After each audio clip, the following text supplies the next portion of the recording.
Welcome everybody to the third edition of our online show TPRC Talks.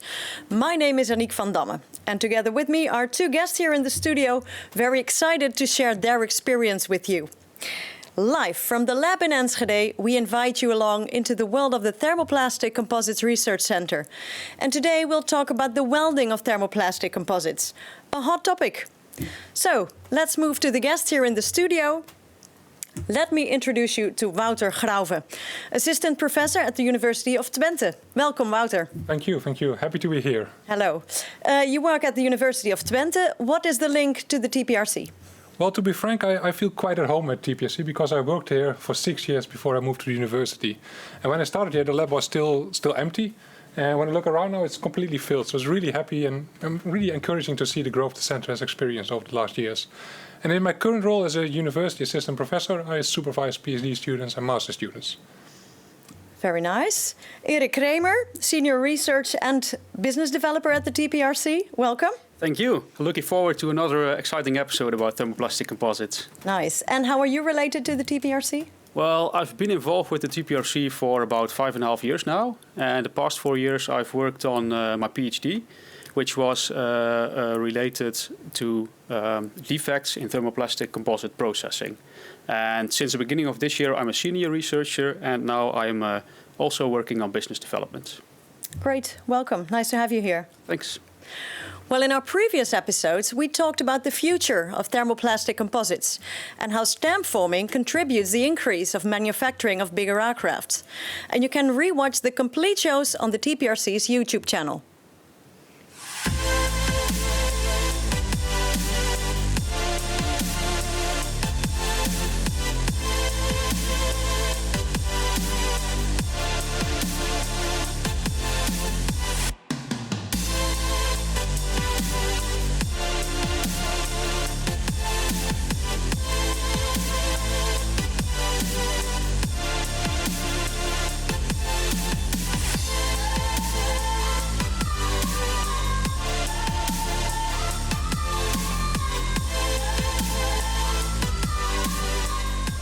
Yes, so today we focus on welding.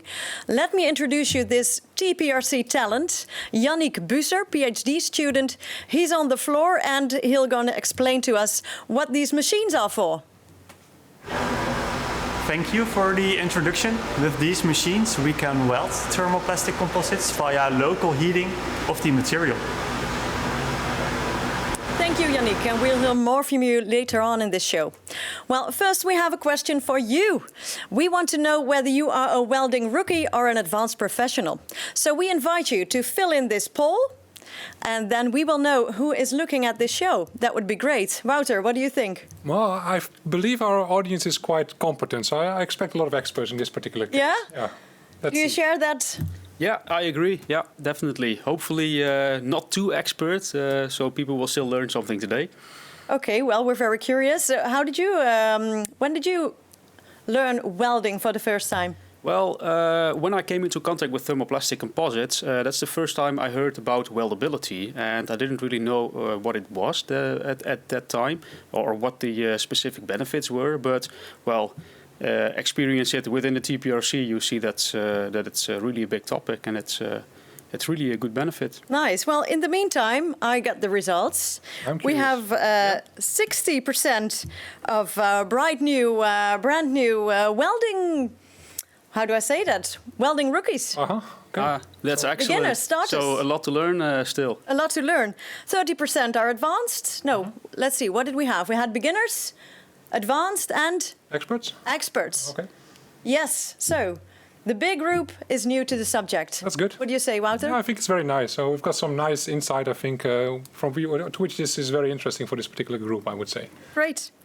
Well, thanks everybody for participating. And before we turn up the heat and talk about welding, please note that we have the chance for some interaction. So if you have a question to my guests here in the studio, please don't hesitate to ask it through the Q&A, and I'll make sure there's room answering them at the last part of the show. Well, guys, why are we talking about welding in general and on induction welding in particular? Well, we've come a long way into producing single parts from thermoplastic composites, and nowadays we can make three-dimensional parts with exceptionally high quality. And if you look at the industry, they are going for more and more advanced integrated structures to reduce weight, but also to reduce fuel consumption. And that's where we need joining of these parts. So we need welding to join these single parts. Great. Yeah, that was something we all already talked about in the last episode.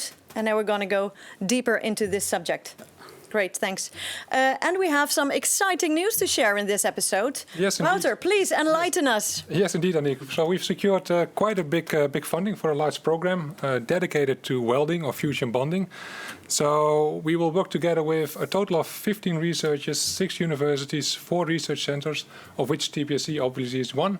And over 25 industrial companies on the topic of welding. And the basic idea is to develop the tools and technologies required to come to predictable, reproducible, and cost-effective welding technologies. It's big, right? How happy are you? Yeah, I'm really excited. So we will work on this for the coming 5 years. There's many people involved, so I'm really excited to start, actually. Nice, great. Well, later on in this show, we'll go more into detail and talk about the added value this research program can have on global innovation. Well, in the upcoming 45 minutes, we will talk about the different welding techniques the research TPRC is focusing on, and we will talk to partners, Boeing, Spirit and KVE. But first, let's start with the basics. First things first. Yannick Busser, how does welding work?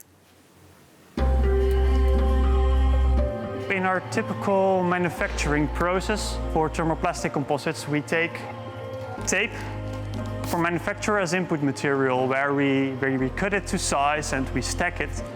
And then in an autoclave or a press, we typically fuse those different layers as a stack together in the right time, temperature, and pressure. And what we do here is we apply this temperature globally by bringing the entire stack into melt, where all those layers are fused together in the end. So now with welding, we apply the same principle of fusion bonding by taking 2 finalized components, fixing them in a mold together, and applying the time, pressure, and temperature now locally to melt the interface of the 2 parts, while they will consolidate into one singular structure in the end. Applying this temperature and pressure locally, therein lies the challenge, and that's the key difference here. Now, different welding technologies exist for thermoplastic composites, and they mainly vary in how this local temperature is applied to the joint interface. Takeaway, however, is that welding by fusion bonding is simply very natural to the manufacturing process of thermoplastic composites.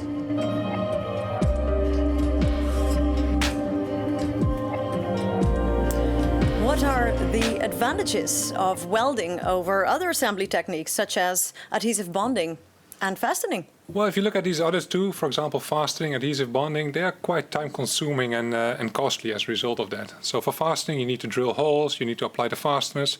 While for adhesive bonding, you need to do, for example, surface preparation, which is also costly and time-consuming. Welding does not suffer from these disadvantages, so that's really nice.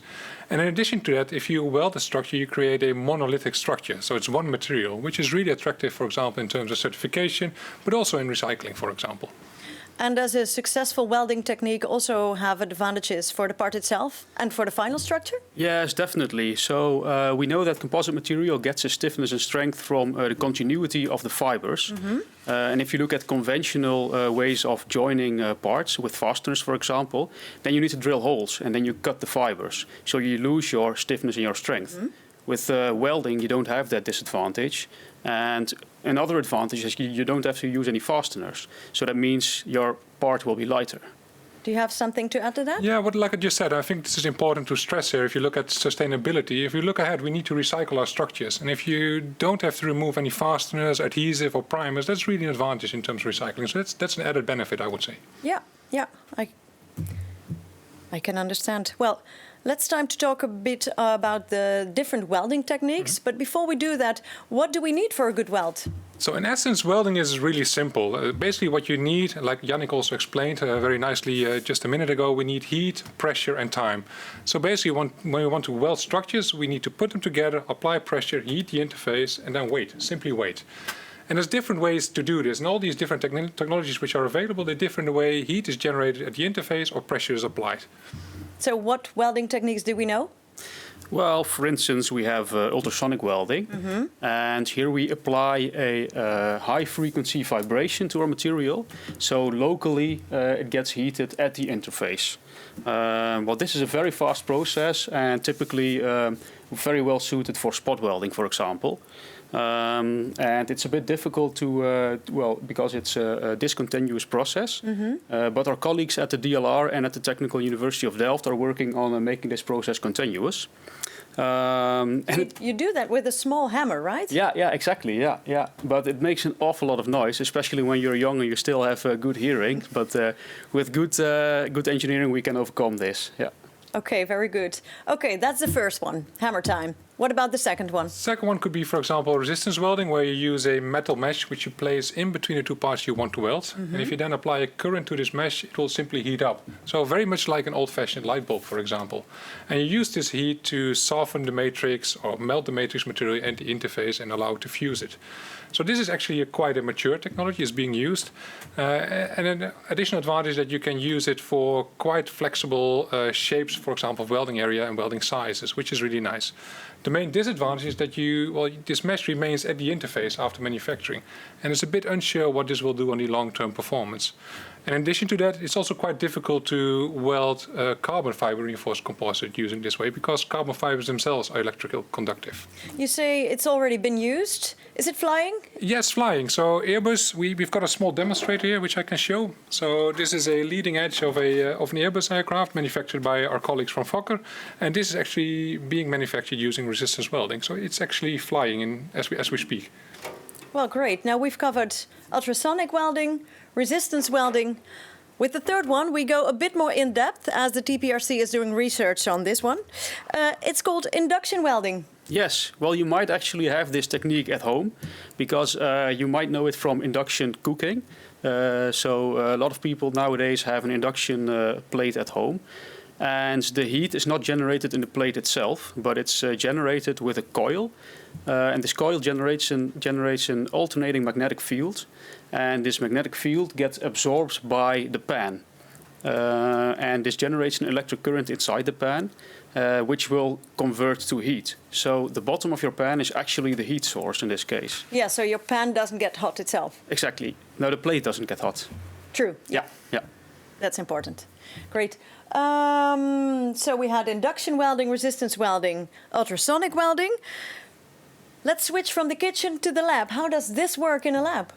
Well, it's basically the same thing. You need to generate an electrical current inside your material, and this will only work with conductive fibers. So it doesn't work with glass fiber, but it does work with carbon fibers. And it's a good thing that most of the fibers used in the aerospace industry are carbon fibers, so we can actually apply this technique. Great. Well, if you have any questions for these gentlemen about this topic, please don't hesitate to ask it through the Q&A. And let's go back to our expert on the floor, because Yannick is actually doing research on induction welding. Let's see what his research is all about.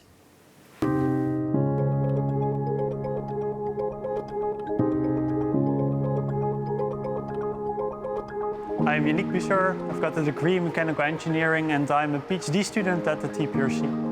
My research is focused on induction welding, where I take a look at the relation between material microstructure and the process itself. So right now I'd like to take you along in this process by looking at the actual heat generation and the fundamentals of it during induction welding.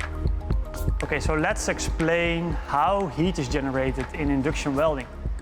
First of all, induction welding is a very clean process, as no additional materials are required to form a bond. Heat is generated directly within the material, and that makes it very fit for recycling. So for induction welding, we need two main components, one of which is the source, and the other is a susceptor. The source emits an electromagnetic field once an alternating current is applied to it. And the susceptor is any material which can conduct electricity, which will react to this alternating electromagnetic field generated by the source. In our case, that's a carbon fiber reinforced laminate. So once this laminate is held in close vicinity to the source and thus in the intense field, loops of electric current will run through it. These currents we call eddy currents. The presence of eddy currents can be illustrated via this simple experiment where we've got a magnet and a piece of aluminum. What we see now is not magnetism, but the actual induction of eddy currents, as the moving magnet creates a changing magnetic field. A similar thing happens during the actual induction welding process, where in the experiment our coil was represented as a magnet and the aluminum was representing the carbon fiber plate. So in the experiment, the moving magnet would not result in large heat up in the aluminum, but imagine that now in the actual process, the field is changing at a very high frequency of 300,000 times a second. And at the same time, the field is way, way stronger. So the induced loops of electrical currents, the eddy currents, those will be met with the inherent resistance of the material, heating up the assembly locally. I can show you the actual heat generation through eddy currents with an experimental setup that I built for my research. In this setup, we use a thermal camera to monitor and record the heat generation inside the material and display it on a computer. As we can see, the heat is generated very rapidly as the material heats up to over 100 degrees easily in a matter of a second. The challenge is to understand how exactly heat is being generated inside the material, and that requires a lot of fundamental research. The complexity is that we've got a network of conductive carbon fibers inside an insulating polymer. That's where our expertise comes in, because with our research, we aim towards application of induction welding on large structures in commercial aircraft. This is what an actual production setup could look like, where via a dedicated tool, we apply the right time, pressure and temperature to the material when we run such a coil alongside the weld line. And then in the end, we could obtain an assembly just like this. I experience a lot of joy in cooperating with my colleagues and the TPRC partners on this project, with the aim to eventually adopt this process on large-scale structures in industry.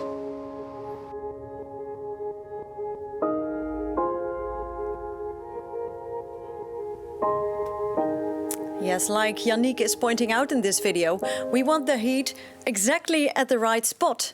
And with induction welding, we create current within the material. But how do we get that heat exactly at the interface? Well, that's one of the main challenges, and physically this is not really possible. So we will always generate heat in our materials, whatever you do, unless we use an energy director or we change the materials we want to weld. And this is not something we would like to do. So as a solution that we want to control the welding process and control the temperature distribution in our weld to such a degree that it gives us a proper weld. And this is quite challenging. In practice, that means that we often need to extract, for example, heat from the surfaces, which can be quite difficult to do. Okay. Well, later on, we will talk to partners Boeing and Spirit.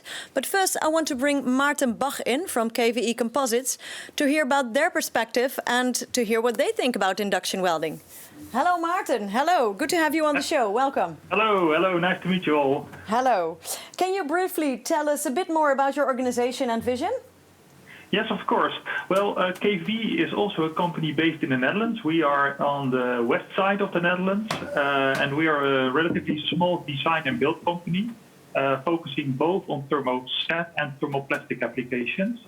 And for the thermoplastics, we have been working on the induction welding technology over already 20 years. I was just reviewing that one of the first projects we started together with the Boeing company in 2001.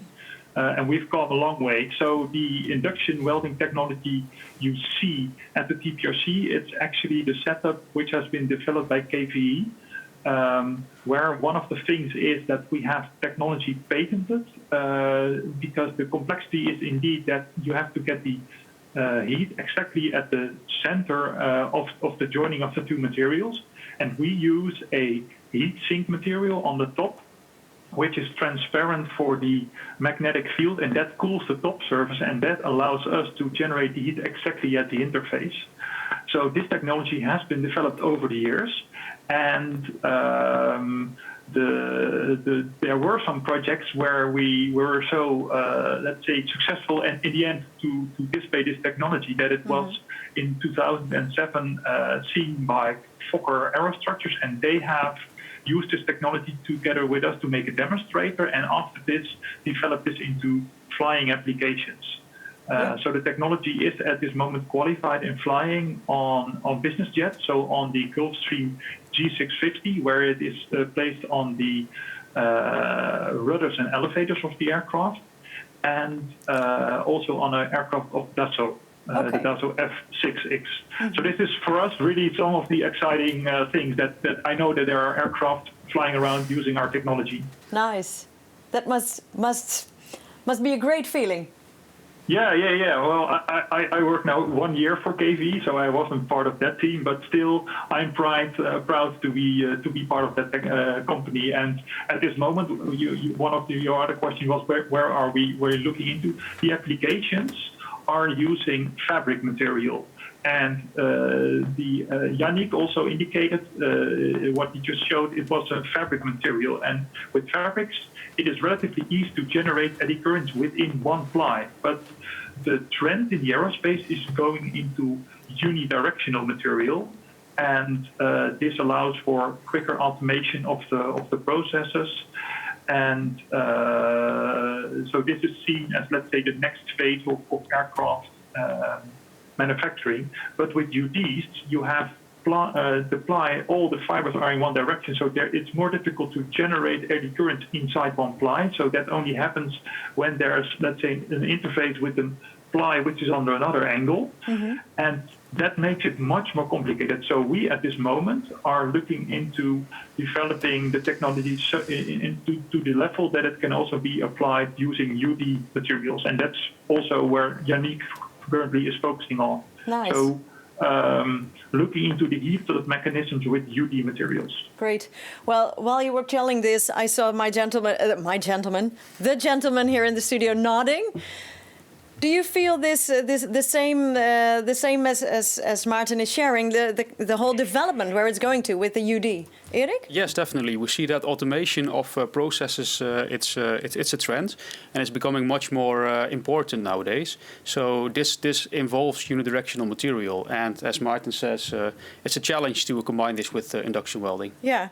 Well, how valuable is the TPRC's research for you, Maarten? Well, I think that's a very good question, because we are a small company, so we have developed this technology in-house, but we are a small team, and we also have our, let's say, commercial applications. But the research being done at the TPRC, it's on a much more fundamental level to really understand how does this material heat up, and to really look at the basics of that and really dive deep, and that supports us to better understand how this technology can be applied. So for us, it's really essential to have a partner like TPRC to support us. And so we also really cooperate with Yannick on this. Yeah. Nice. Well, how does TPRC contribute to your business then? Well, in such a way that we believe that the next generation of aircraft will be using UD materials. So we look into applying our induction welding technology to the market. But for us to develop that technology, to be able to produce the same kind of quality parts, we need to understand the small changes in the material, the effect of this, and that's the kind of research which has been being done at TPRC. So that's really the fundamentals for us to build towards commercial applications. Yeah, and you already talked a bit on this topic in your first answer, but how did you get into induction welding? As a company? Yeah. Well, that's actually a good question. So KVE started with two founders, and one of the founders, he currently works at Toray, Advanced Composites, but there was kind of a thermoplastics team and a thermoset team and kind of let's say product development team. And the thermoplastics team, they have done some stamp forming, but then the idea came across like, wouldn't it be nice if we can weld the parts together to make a welded assembly without rivets, without fasteners? This will be a tremendous improvement, which is only possible with thermoplastics. So in that brainstorm, they found out that induction welding as a technology, that seems the most promising, because you are basically you are not in direct contact with the material, but you use, let's say, a contactless method, and you can really direct the energy towards the interface. So that's how that development got started, and then there were a lot of research projects established. So that's why I think it already took us around 7 years to get the technology towards, let's say, the first large demonstrators. But we believed in it, and we kept on continuing. And I think also last year there was the anniversary of 10 years of TPRC. So the last 10 years there's been a massive improvement on thermoplastic. So now I think we really see a growing maturity of the technology, and this allows us to move to more flying applications. And so I think we've just been relatively an early adapter of the technology. Great. Well, thank you very much for your time and sharing this experience with us. Thank you so much too. Well, there are not a lot of welding setups in the world. There are 4 or 5 welding setups, right? Erik, can you tell about that? Yes, that's true. It's not really a mature technology, and it's quite difficult to understand the fundamentals. But one of the setups we have here at the TPRC. Okay, very good. Well, what are the remaining challenges when it comes to induction welding? Well, as Martin said, you need to heat the material at the interface. So you want to apply the heat locally. And we have some different methods for this, each with their own advantage and disadvantage. Mm-hmm. But in practice, we still need trial and error to get the process right. And we need a lot of material characterization, and that's all quite expensive. And one thing which is also important is that there is no margin for error. So the weld has to be right, because you cannot unweld it anymore. Well, last time we talked about simulations. Now you mentioned that when it comes to induction welding, we still rely on trial and error. Can't we just use simulations as well for induction welding? That's a very good question, and of course that will be ideal, but the simple answer is no, because we don't have the simulation tools at the moment. So there are no tools available to predict the performance of the assembly, so the weld strength or weld toughness, and there are no tools available, simulation tools, that allow us to predict the simulation process itself. So that's a real disadvantage. And that's also why TPRC and also within Enlightened, we focus so much on development of simulation tools. And I want to add to that a small thing. So trial and error in itself is quite difficult already. It's time-consuming. And in the case of welding, it is even more difficult because we have a sort of black box process. So we have our 2 parts, we put them in a tool, we close the tool, and then we weld. And then we basically have to hope and try that the weld is good. It's time-consuming, but it also costs a lot of money, right? Yeah, exactly. So that makes the process difficult to implement in practice, especially if you want to make a new assembly. You have to go through all this process again. So that's really a challenge. Yeah. Well, what will Enlightened bring? Yeah, so within the research program Enlightened, we try to address both of these things, basically. So the first thing we would like to do is develop predictive simulation tools for welds. So that means that we would like to predict the performance of an assembly. So that means that we need to predict the strength or the toughness of a weld. And this is not straightforward, because we know that the performance of these materials depends on the microstructure. And this microstructure, again, is formed during the process. So if we want to develop process models for strength, we also need to develop process models themselves, which is challenging. Alongside that, we also need to develop the inline monitoring tools for different welding technologies, which in itself is a challenge as well, because you cannot use sensors at the weld interface, which cannot be used in reality. So that's something we would like to develop within Enlightened. If you combine process modeling and inline monitoring, maybe we can get to process control. That will be the holy grail for welding technologies, I would say. Would you say it's mostly a black box? I think we know what's in the black box, but it's difficult to look inside. So we're not completely blind, but it's not easy to optimize the process without the tools we have at the moment. And with Enlightened, do you think we can open that black box? I think we can make a very big step. So we'll have 15 researchers, which will be supervised by very enthusiastic personnel at different universities with different backgrounds and different expertise. So I'm really confident that we can make a really big step. So I'm really eager to start and see where we'll end up, basically. Nice. We'll see all the partners involved in the Enlightened project. Yeah, indeed. And how is that important knowledge translated to the industry? Yeah. Well, a lot of models are developed within the Enlightened program, and whenever possible, these will be commercialized as well, and these will be shared with the industry. And alongside that, there is also a work package on demonstration. So the universities of applied science and the research centers, of which the TPRC is an important one, they will work together on this.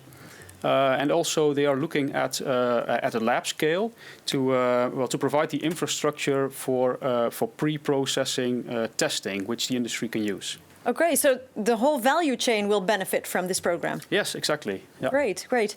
Well, let's talk to other partners to hear their perspective on induction welding. First one is Andy Meijer. She's the Engineering Manager, Advanced Research and Technology of Spirit Aerosystems. Hello, Andy. Welcome. Nice to have you on the show. Hello. Thanks for having me. Andy, Spirit is a supplier to Boeing, and you're now exploring welding and finding out it's not as easy as it always seemed. You're relatively new to the field of thermoplastic composites. What's your take on welding? Well, we're not exactly new to thermoplastic composites, having worked on it. Spirit worked on it in the 90s as Okay. Boeing, but there's certainly a resurgence. We've had our ebbs and flows, and in the past 10 years or less, supported by TPRC, there's been quite a resurgence in our internal R&D efforts. And that's primarily, as you mentioned, we do supply to Boeing. The single-aisle aircraft is critical to our business. And so the high rates that are needed that we anticipate with the next composite single-aisle aircraft is not necessarily compatible with thermosetting composites that we are experts in. And so for the future high-rate manufacturing methods that we anticipate, we need to be leaders in thermoplastic composites. Mm-hmm. And so welding, how that relates to welding, we think welding is really key to realizing that high rate manufacturing, especially induction welding, as Wouter was describing, the high rate achievable there. And to apply welding, which is where Spirit makes large structural assemblies. We've made small stamp form parts in the past, but our business is really in these larger assemblies where welding is going to be key. And since the material costs are rather high for thermoplastic composites still, we'll have to realize some of the cost savings through the consolidation of manufacturing steps. And so our strategy with thermoplastic welding is to reduce the number of manufacturing steps, design for thermoplastic composites so that we're reducing steps and maximizing the structural strength of these parts, and also to automate the processes. Mm-hmm. Erik, can you relate to the strategy that Spirit is going on? Yes, definitely. And I think welding is one of the technologies that really fits here, because we want to go for large integrated structures, we want to go for weight saving, and this is typically the process which can help there. Yeah, great. Andy, you mentioned you're working on induction welding. Do you also explore the other welding techniques? Certainly, yeah. Induction welding is one of the primary methods that we are pursuing with our R&T group. Resistance welding is another one that Wouter described as well. And conduction welding is another one. I don't think we talked as much about that on the show prior. True. One of the methods that we use at Spirit is called co-fusion, and it's a little different from the others. It is a type of conduction welding, but it utilizes a heated tool, heats skin, for example, so like a skin stringer assembly. It would heat through the skin side surface up to the fane surface of the stiffener that's attached, and no further. And we utilize strategic insulation to keep upstanding stiffeners on that skin from deconsolidating, from reaching temperature. So our goal, similar to induction welding and getting the energy exactly where we need it, is to bring through the skin and up to a fane surface to melt temperature, apply the pressure, using an autoclave or tooling. And in our case, Spirit has many autoclaves. And while we want to pursue out-of-autoclave methods because we don't want to use high temperature. The high temperature is required for thermoplastic composites. That's pretty challenging for an autoclave. But considering we already have a lot of relatively low temperature autoclaves, we're able to utilize that, a cold autoclave, so to speak, to do this type of consolidation with just conduction welding. So that's a little bit different than some of the other methods that were described. Yeah, well, thanks very much for pointing out these as well.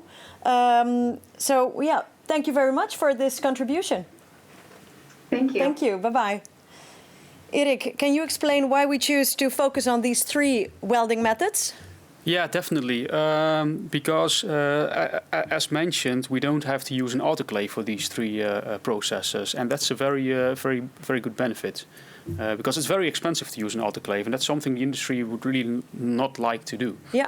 Well, here we have an autoclave. Yeah. So that's also a benefit, right, from working together with the TPRC? Yes, definitely. We have the facilities, but we are striving for out of autoclave for the future. Yeah. But we do need the autoclave for research that's on the processes that are used today. It's also nice to see that, as we just explained, you just need heat, pressure, and time, and there's different ways to do it. And well, Spirit has now found a different way to apply heat and pressure to the interface and have a different welding technologies. Yeah. So making this decision is quite difficult as an engineer, but there's plenty of options, which is really nice. Yeah. Great. Well, thank you. And we're honored to welcome another guest to the show. We will talk to Francis Semelot, Associate Technical Fellow of Boeing Research and Technology. Welcome, Francis. Hi, thank you for having me. Hi, live in the USA. Yes. Great. Actually in Puerto Rico, but also part of the USA. True. Oh, thanks. Boeing invests a lot in research done at the TPRC. Why do you believe in TPCs for aerospace?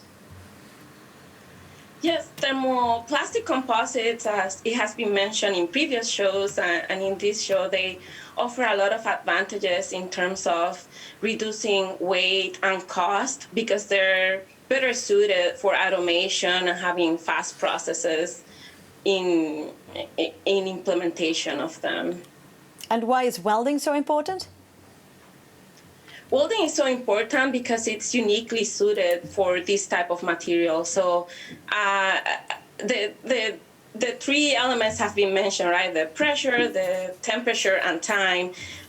For thermoplastic composites, once you apply this temperature, they can be reheated and reformed. And then once they're cool, they'll still be able to be used. So induction welding is a process that can bring in that heat in a localized way and take advantage of the material property to be reheated and reformed. And it also lends itself to automation, so it keeps building up on the advantage of thermoplastic composites. And to what applications are you thinking of in the long term? There are different applications that is suited for. There are edges, skin stiffened structures, and I think as the industry grows and there's a better understanding of it, also the application space will grow. Okay. And what are the benefits of welding for the certification process? The certification process will take some time. I think, as it was mentioned, there's still some black box element of it. So I think there needs to be a better understanding of the process to really certify how it should be, which is a unitized structure. I think meanwhile, relying on certification approaches that are understood and similar to other technologies would be the approach taken.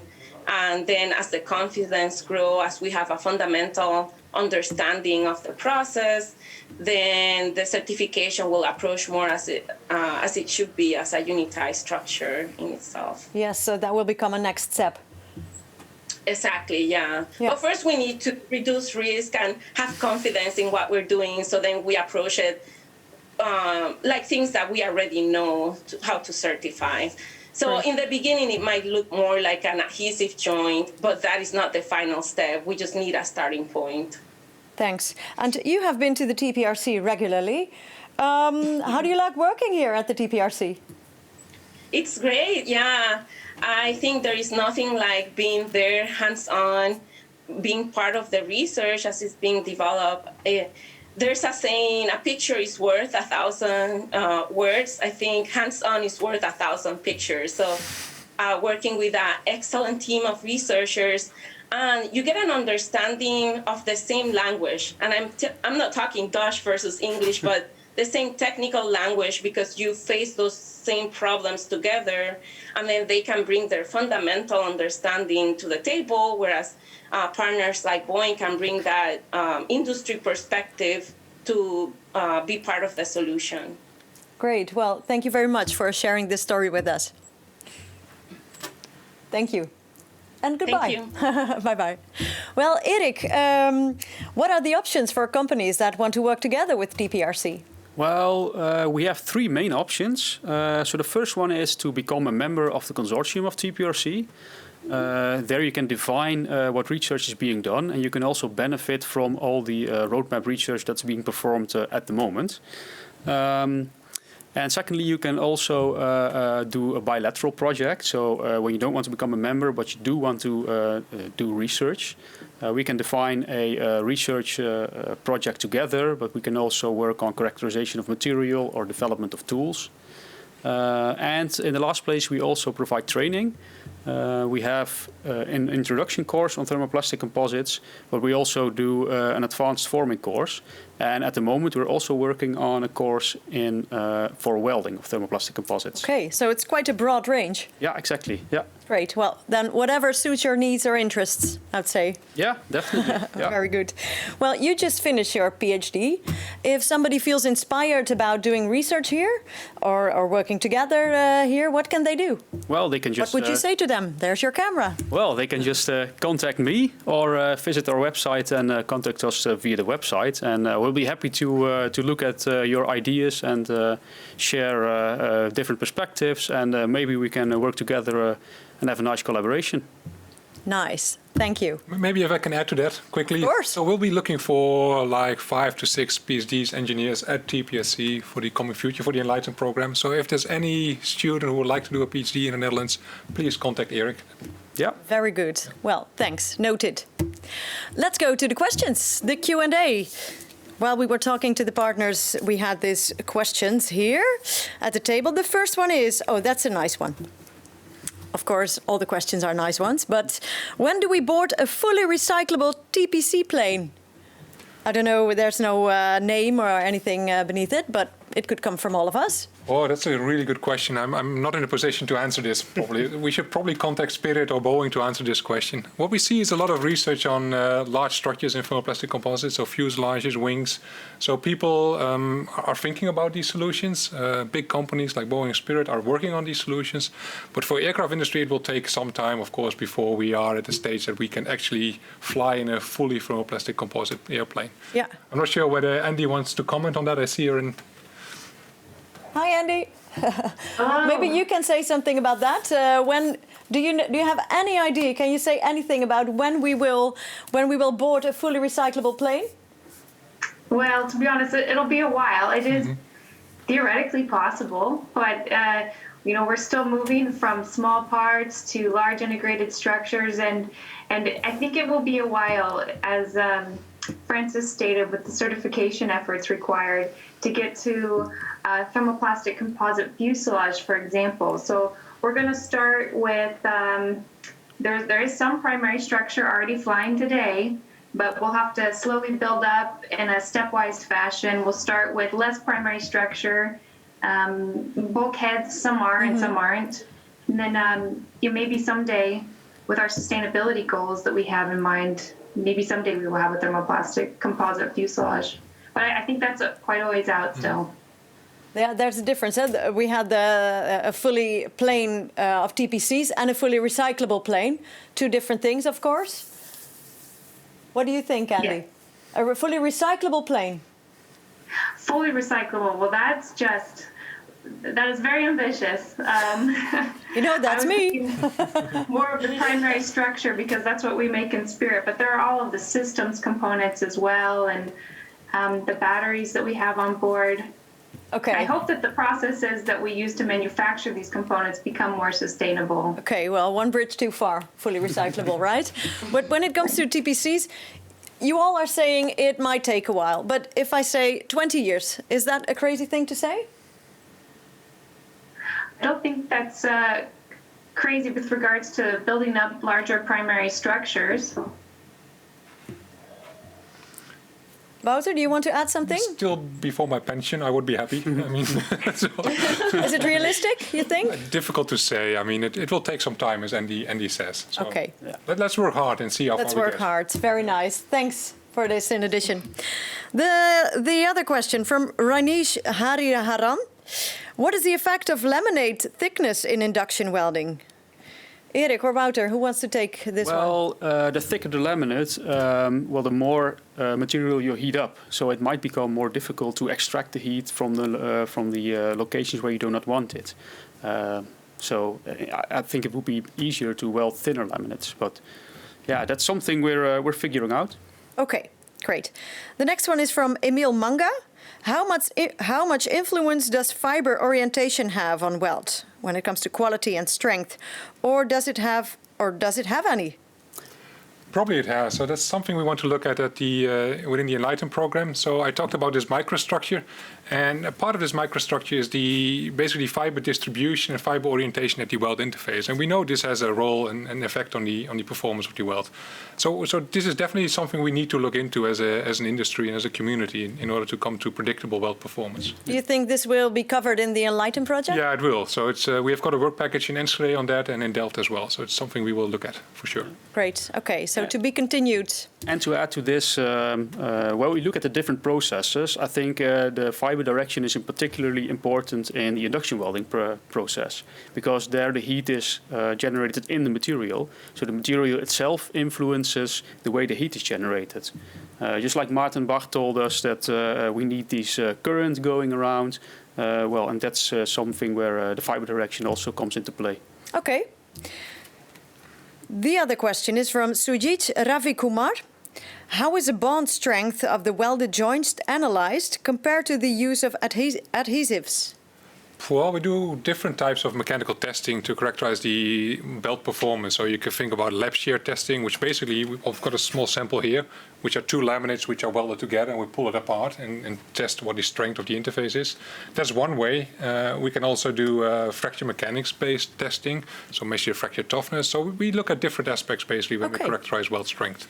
Well, maybe we can bring in Maarten Bach again also to react to this question. Maarten? Are you there? Yes. Yes, I am. Did you hear the question? How is the band strength of the welded joints analyzed compared to the use of adhesives? Well, can you add something to Wouter's answer?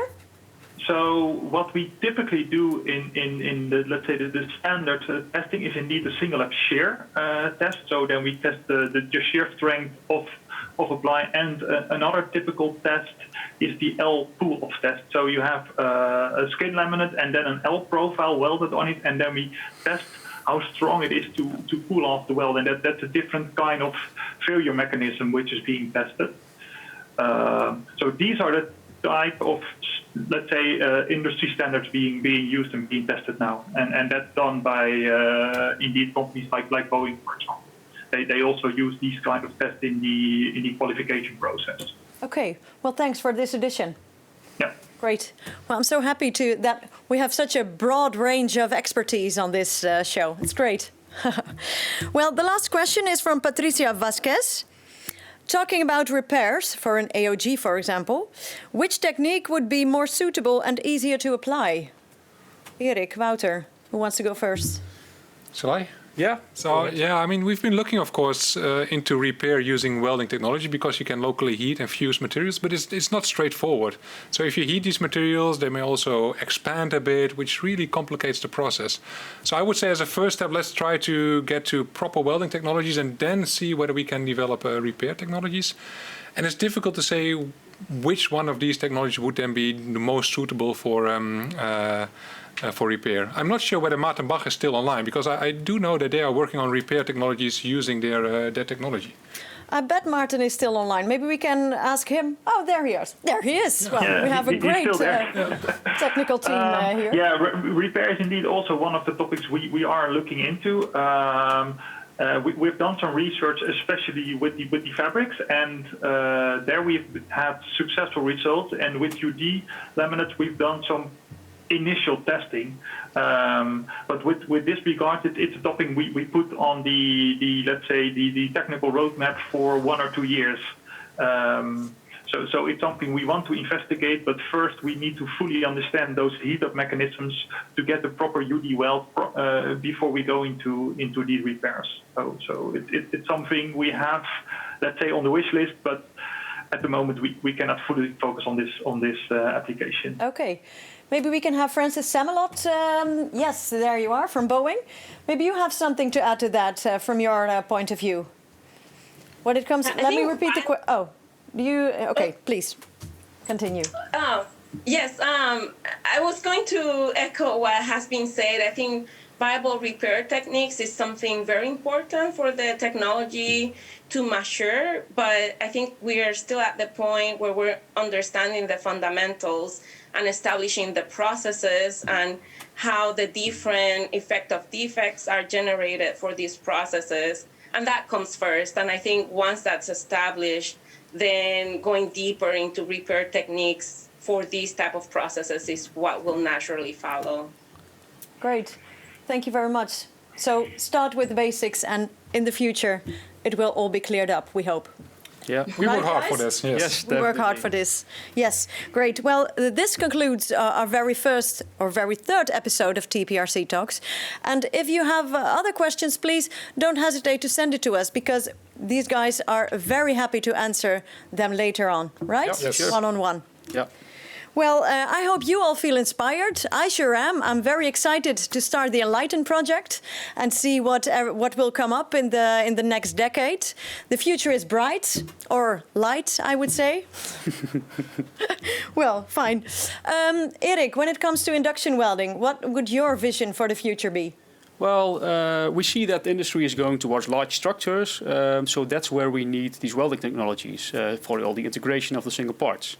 And we see that our research is fundamental, and together with the industry we can develop this whole process. Because at the end we want to have rapid manufacturing and we want to be cost efficient, and I think that's where thermoplastic composites are ideal. So it's yet another advantage of thermoplastic composites. It's weldability. Weldability, yes. Yeah.